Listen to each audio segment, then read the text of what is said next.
welcome to Clearview News Desk. We're reaching you live from Nigeria's capital city, Abuja. First, the headlines.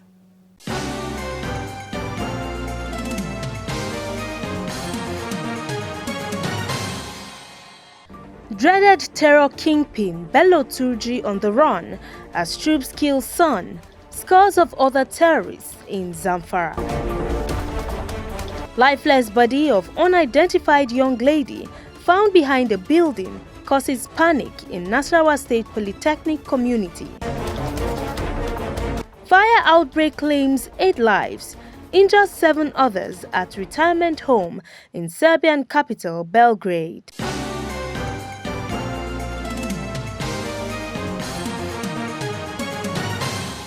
I am Gloria Atta with these and more. Welcome.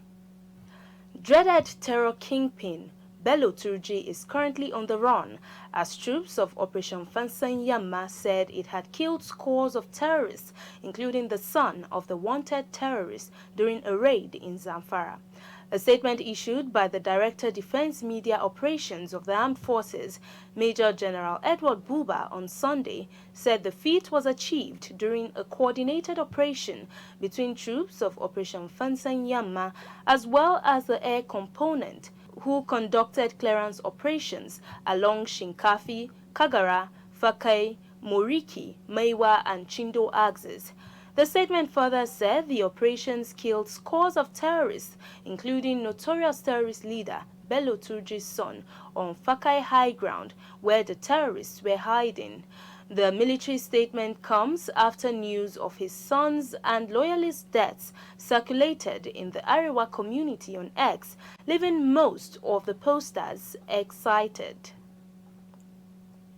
Meanwhile, the Delta State Police Command has arrested 2 suspects in connection with the murder of a 10-year-old girl.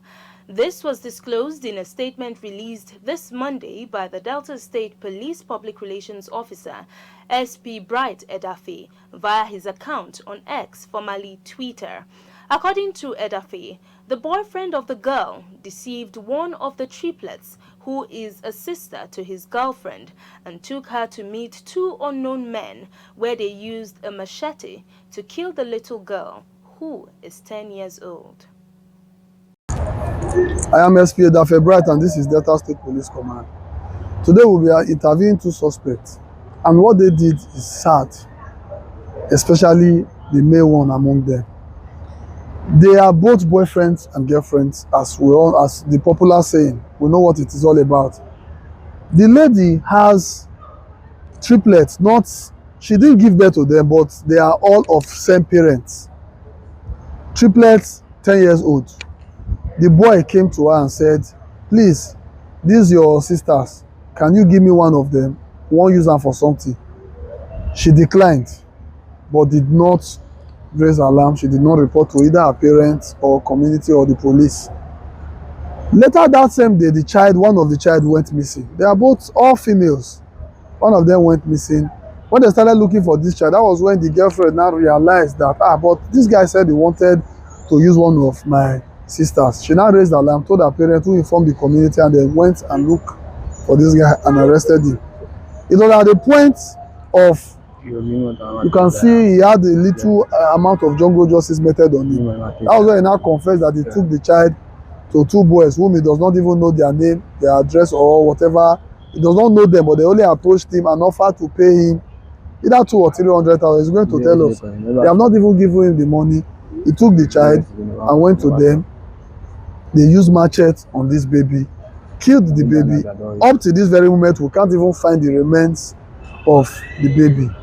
We are going to interview the suspect now so that he will use his own mouth and tell us. What is your name?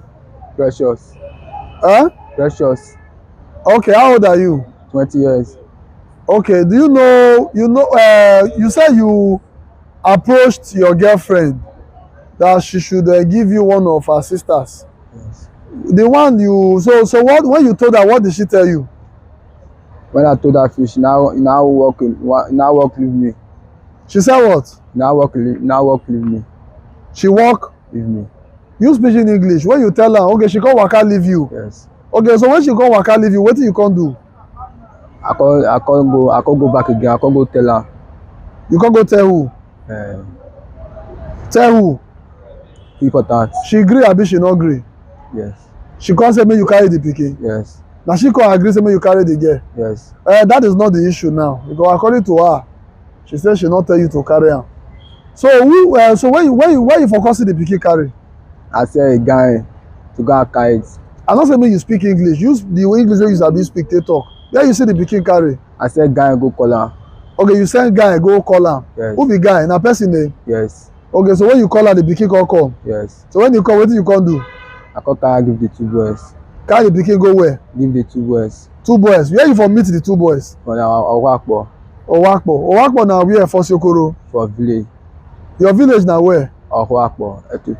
Ethiope East. Is it for Sokoro there? No, after Sekolo. Okay, after Sokoro. But they are under the same local government now. Yes. Which day? You remember the day when this thing happen? Which day? On the 9. On the 9th of this month. Yes. So when you carry the pikin go give the 2 boys, wetin come happen? Then the next day they call the file pikin. Now important come meet me say, I hope it's not my sister you carry give them. And I tell you yes. She now go. She now begin to file. Then important now go. When important go, then important call run away. Now when you run finish, now they come go final call. Now they won't call beat her, they call leave her. Important I won't call shop. Important call come for Leave all those your many stories. When you carry the pikin give the 2 boys, what did they do with the child? Then I kill the child. Now you dey talk now.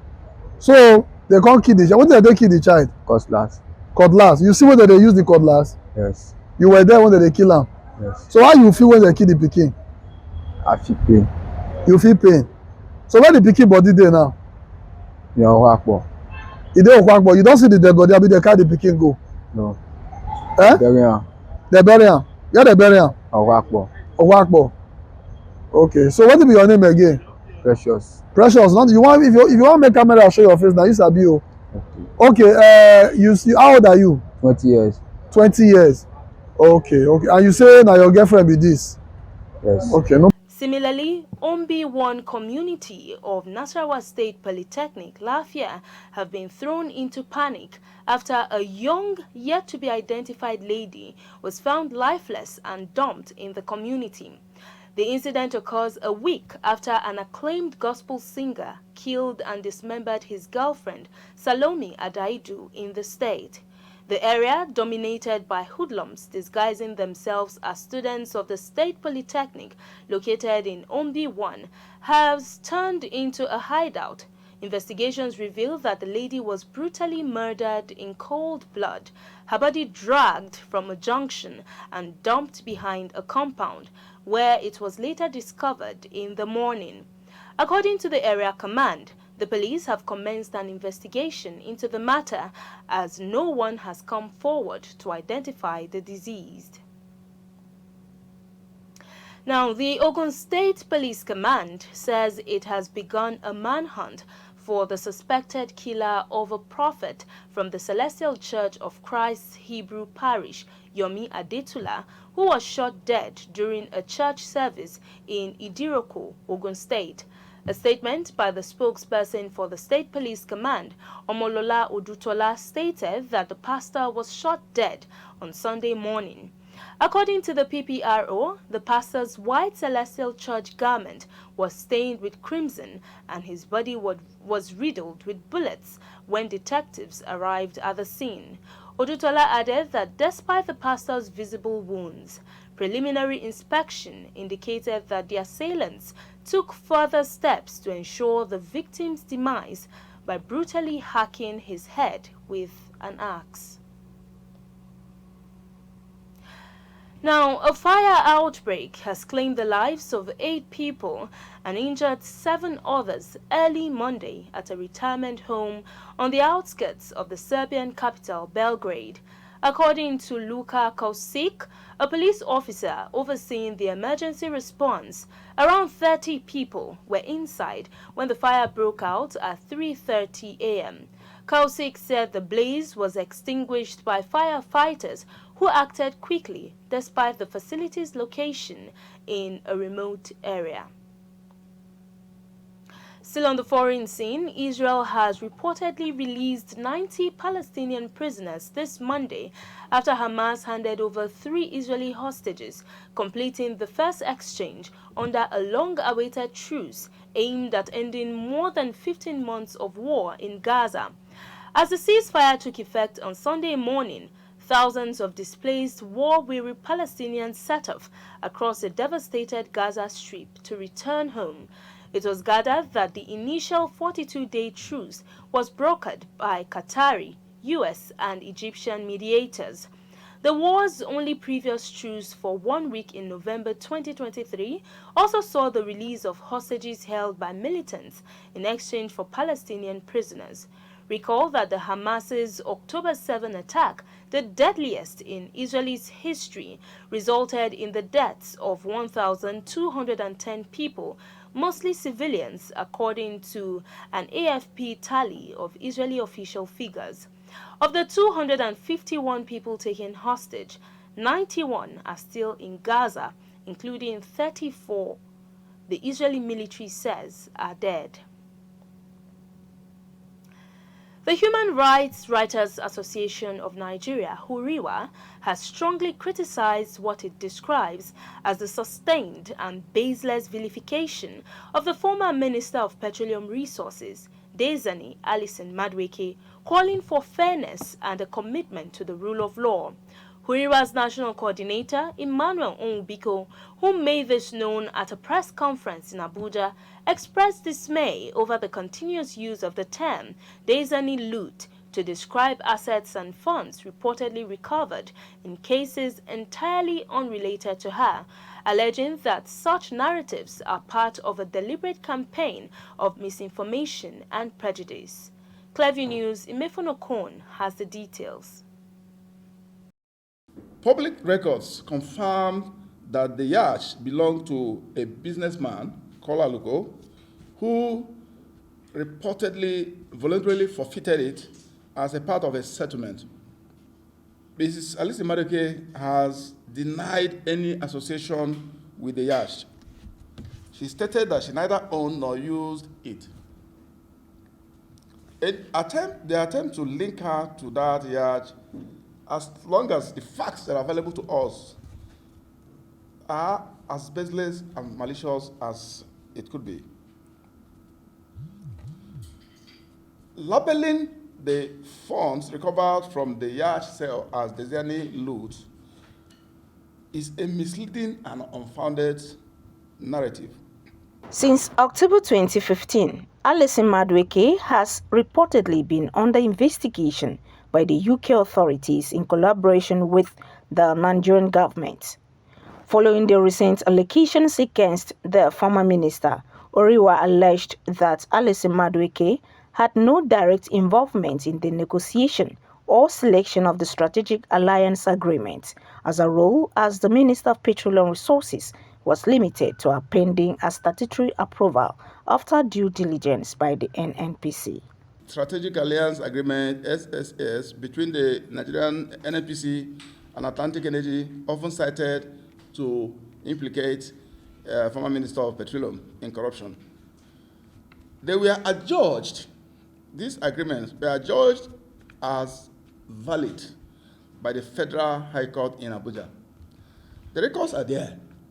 Justice Nnamdi Dimgba, now of the Court of Appeal, reportedly ruled that the agreements were lawfully executed and the defendants were acquitted of charges related to their execution. Alison Madueke, as far as facts are concerned, has no direct involvement in the negotiation or selection of the SAAS, as her role as Minister of Petroleum Resources was limited to appending her statutory approval after due diligence by the NNPC. We maintain that this process was consistent with her ministerial responsibilities and did not amount to any wrongdoing. Oriwa called for the ongoing proceedings in the United Kingdom to be allowed to run its course without interference or prejudice. It urged Nigerians to reject the culture of public lynching, which undermines the rule of law. Since October 2015, Alison Madueke has been under investigation by the UK authorities in collaboration with Nigerian agencies. Despite this prolonged scrutiny, no evidence has been found to implicate her in any crime, or rather, there is no conviction on Alice Madueke anywhere in the world. She hasn't been convicted anywhere. So how do they arrive at there's any loot? Why don't we have Buhari's loot? Buhari was Minister of Petroleum for 8 years. There were a lot of scandals that happened in NNPC. If you read the auditor's report during the Buhari administration, the auditor's reports are quite there. They are published. The auditor's report that was submitted to the National Assembly. You can Google your phone and see the staggering amount of money that were allegedly stolen from the petroleum sector when Buhari was the Minister of Petroleum. So what we're calling for is the rule of law. We're not saying there's an angel, but let us follow the rule of law. Recall that Alice Madueke was the first female executive director of Shell Petroleum Development Company in Nigeria and the first female petroleum minister in Nigeria, as well as first female president of the Organization of Petroleum Exporting Countries. Oriwa argued that her accomplishments should be celebrated rather than overshadowed by unproven allegations. Imefon reporting for Clever News.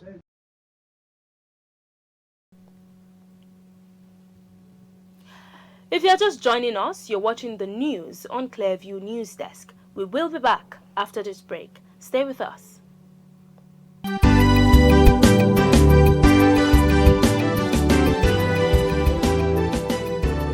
No one, after lighting a lamp, puts it under a bushel. This is therefore a call to individuals, organizations, embassies, political office holders, and more to inform the world about their activities and achievements through documentaries. Here at Clearview, we parade the masters in the business of producing world-class documentaries. Show your stuff to the world by first contacting us through telephone number 0704-244-1177 or email us at clearviewnewsroom@gmail.com.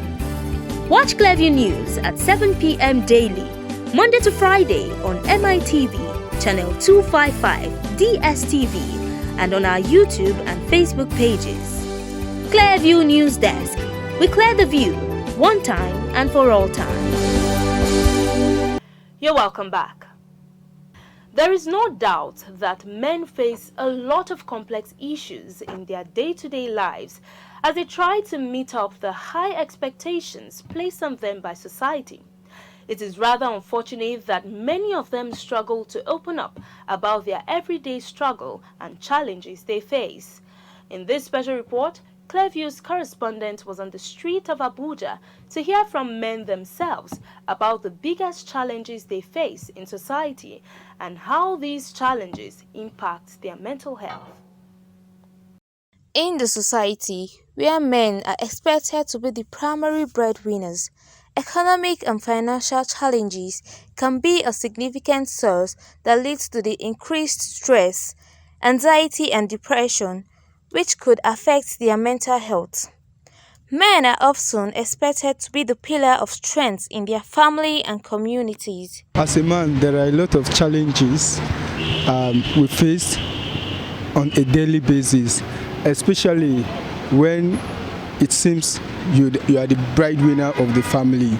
You go to school, you look for a job, and especially in this country that we are, whereby once you go to school, you have to search for a job for yourself.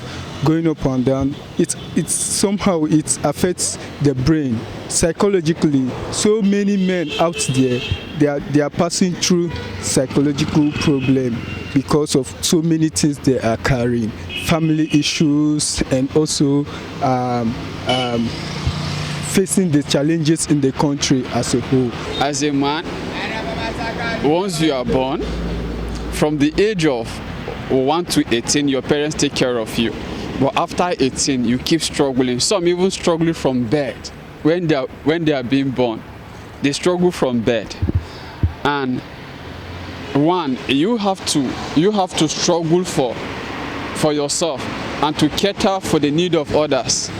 The burden of the family and everybody just rests on the man, basically.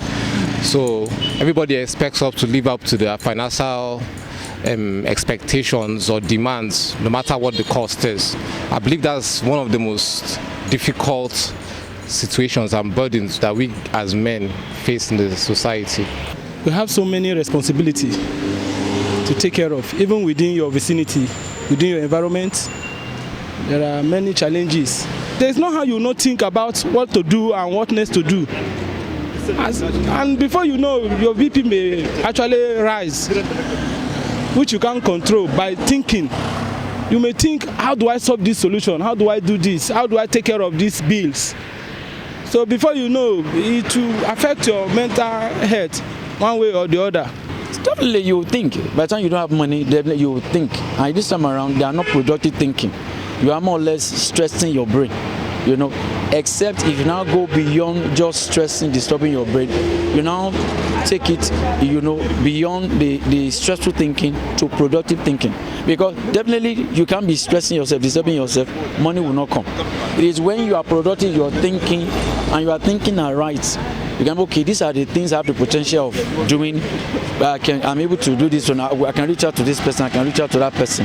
It is when you are being productive, you are thinking, that is when the money will come. But by the time you are disturbing yourself mentally, you are just subjecting yourself to unnecessary stress, and it's sitting towards stress, it is towards, you know, mental disability and all that. The economy has caused a lot of hardships to men. A lot of persons has already lost their jobs where they are working because of the result of the hardship. To the extent that some men are even running away to ask a lady, how are you? Because once you ask a lady, how are you? Remember that it goes with what? With the responsibilities.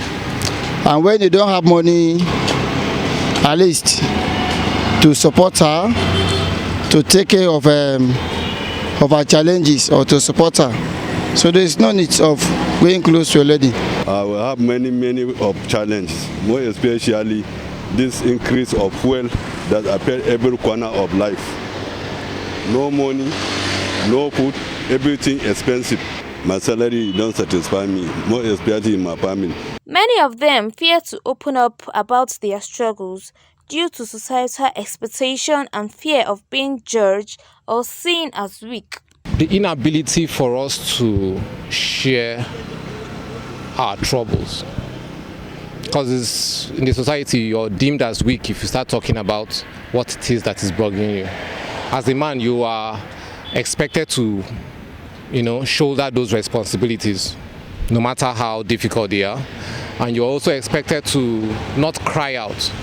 Women, if we show any emotional weakness, so to speak, we are taken to be weak. If we cry out and say, oh, this is disturbing me, they're like, are you not a man? You're a man, you're not supposed to. Those kind of things are for women. These stories highlight the pressing concern about the reality of economic, emotional and societal challenges affecting men's mental health and the fear to share their struggles. And now to sports. Nigerian football legend Austin J.J. Okocha has openly criticized the Nigeria Football Federation (NFF) over the appointment of Eric Chell as the new head coach of the Super Eagles.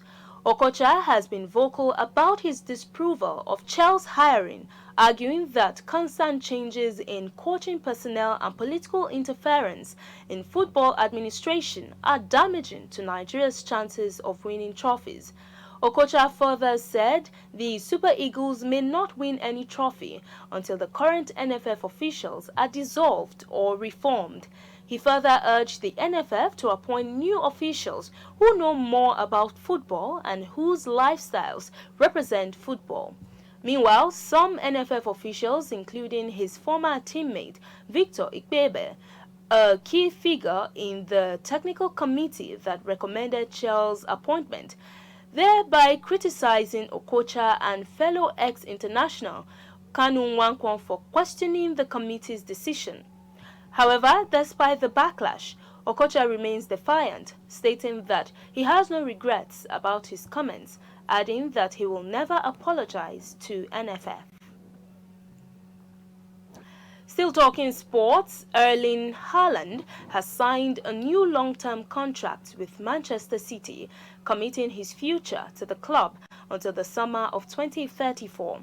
Haaland joined Man City in the summer of 2022 from German club Borussia Dortmund and has scored 79 times in 87 Premier League appearances, averaging a goal every 0.91 matches. The Norway international has broken many records since arriving at the Etihad, becoming the quickest player ever to reach 50 Premier League goals, taking just 48 matches to hit the half century. In November, Haaland became the quickest player ever to reach 75 top-flight goals, taking just 77 matches to beat Alan Shearer, who needed 93 games to achieve the feat. Haaland also broke the record for the most goals in a single Premier League season during his debut campaign, scoring 36 times across his 35 appearances in 2022/23. And that's the news. But before we go, a recap of the top stories.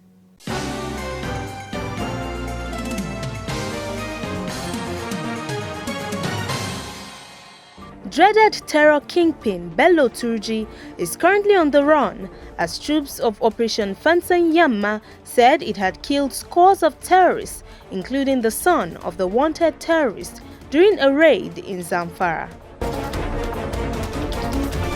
Ombi-1 community of Nasarawa State Polytechnic, Lafia, have been thrown into panic after a young yet-to-be-identified lady was found lifeless and dumped in the community.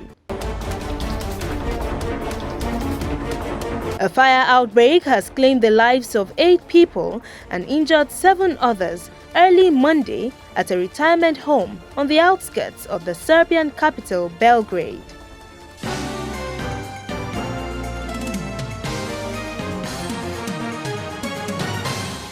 You can follow up on latest events and happenings around you via our social media platforms on Facebook, Instagram, and YouTube at Clearview News Desk, or via our handle on X, formerly known as Twitter, at Clearview Online.